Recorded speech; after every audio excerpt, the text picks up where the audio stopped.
আসসালামু আলাইকুম। আশা করি আপনারা সকলে অনেক ভালো আছেন। এই মুহূর্তে আমি দাঁড়িয়ে আছি লালন শাহ সেতু।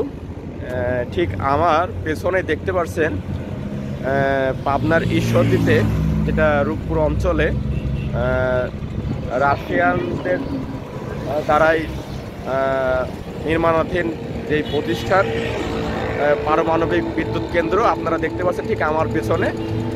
আর আমি যেই সেতুটিতে দাঁড়িয়ে আছি সেটি হচ্ছে লালন শাহ সেতু। ঠিক আমার পিছন সাইডে আরেকটা ব্রিজ দেখতে পাচ্ছেন, যেটা রেল সেতু, যেটাকে বলা হয় হার্ডিং ব্রিজ।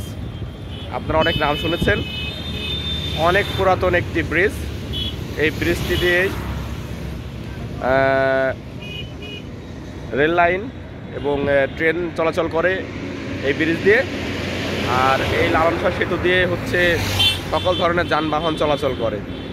ঠিক পাবনার দিকে, যেটা রূপপুর অঞ্চল, সেই দিকেই আপনার রূপপুর পারমাণবিক বিদ্যুৎ কেন্দ্র রয়েছে। আর কুষ্টিয়ার ভেড়ামারা অঞ্চলে একটি তাপ বিদ্যুৎ কেন্দ্র আছে। ঠিক সেটা হচ্ছে আমার পিছন সাইডে দেখতে পাচ্ছেন। ঠিক আছে, সবাই ভালো থাকবেন। আসসালামু আলাইকুম।